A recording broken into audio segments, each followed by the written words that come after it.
One World takes walk-in vaccinations for anyone 5 years or older at all of its locations. They're also pushing that booster dose for anyone who is eligible. Inflation is playing a major role in moving food in and out of the warehouse. Right now, the food bank is spending $780,000 on food alone each month.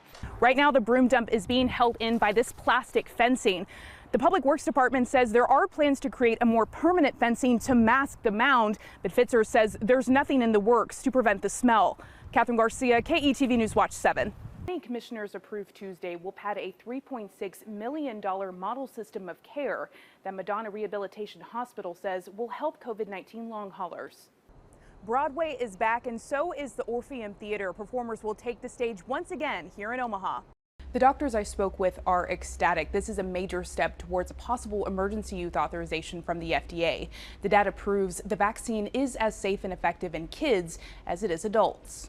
Big winds could mean trouble for homeowners and drivers tomorrow. Holiday decorations like this could topple over or blow away. Meanwhile, some agencies are gearing up for power outages and crashes, so it's best to be prepared. This nurse works in the COVID ICU. He says all of those patients in intensive care are unvaccinated or immunocompromised.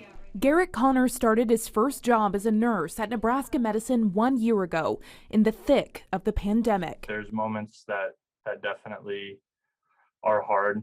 Right now, he says he's treating about 2 to 3 critically ill COVID-19 patients a day. As of Tuesday, 21 people were in the health system's COVID intensive care units.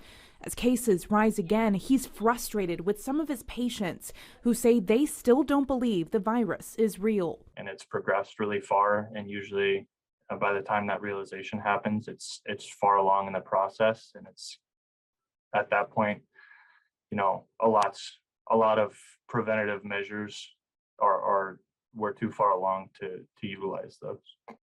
As a nurse, Connor tries to develop good relationships with his patients, which he says can be the toughest part of the job. Even recently, we've had a lot of people pass, and when they cluster together, it happens really close together. It really it makes it hard. It makes you feel like you're fighting a losing battle. Connor says it's especially hard to watch patients die from the virus when there's a vaccine that could have kept them out of the hospital in the first place. I think the frustrating thing is that, you know, it's medicine at its core, and it's the same as any other type of medicine we've done. It's a vaccine. Happening tomorrow, Nebraska Medicine and other Metro Health systems will hold a joint news conference on this spike in hospitalizations. Officials are calling this an alarming COVID-19 trend. We'll share that on KETV.com and our mobile app. Katherine Garcia, KETV News Watch 7. On Friday, the city of Omaha told tenants here at 2550 Jones Street they'd have to be out of their apartments by Monday because they're too dangerous to be lived in. So on a cold Monday morning, volunteers with Together helped residents move out. Aaron Feichtinger says the city let them know about the situation last week so they'd have time to help out. We have been reaching out over the last couple days, making contact with every resident of this building and helping them with anything they need to move out quickly. The nonprofit provided these pictures, saying these are the conditions in the Flora apartments. Robert Toscano says he's lived here for the past 5 years. Nothing's fixed. Hasn't even been since the day I moved in. My toilet's not even built to the floor. City housing inspectors say there are several permit code cases open involving the landlord, William Stanek, and that he's been cited for permit violations in the past.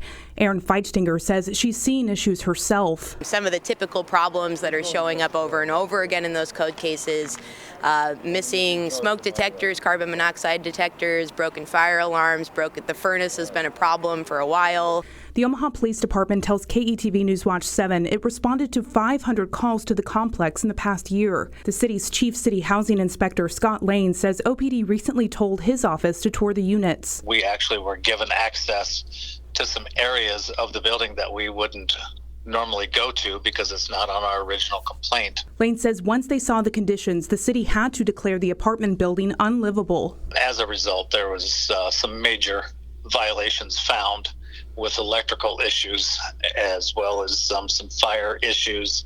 Lane tells us by closing down these apartments, the city has cut Stanek's revenue until those issues are addressed. We reached out to Stanek. He did not have a comment for us. As for the tenants, the nonprofit organization Together is asking you for donations to help provide them temporary housing. Brad Forstall was raised in a farming family in southwest Iowa, harvesting soybeans and corn on fertile land. He carries on traditions his father passed down to him.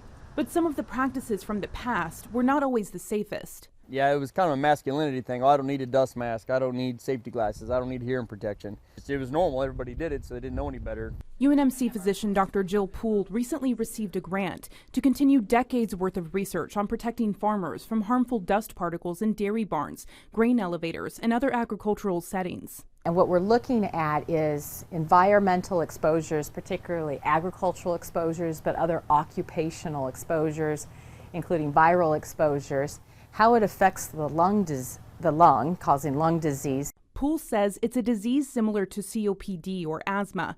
For many years, the farming community called it barn lung. Growing up, 30 years ago, we didn't worry about it. Everybody just got out there and it was dusty and you coughed for a few days afterwards and didn't worry about it too much. So what's in the dust and what's making farmers sick? There's the skin flora, the nasal secretion, the feces. The dust is really complex, but highly composed of bacteria components. Through a mouse model, researchers are mimicking these farming settings to help humans down the road. And while the research will continue for years, health experts are urging farmers to be proactive in their lung health.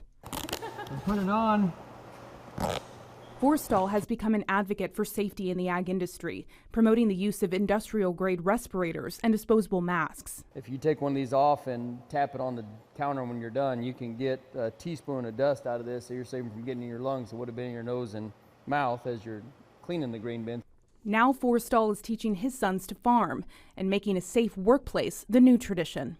In the past, there was no farm safety. That's why all the old farmers you see have 3 fingers and missing arms and legs and coughing and dying at the age of 70 years old. Working with my kids, and I can't imagine having one of them get hurt on the farm. Katherine Garcia, KETV, Newswatch 7.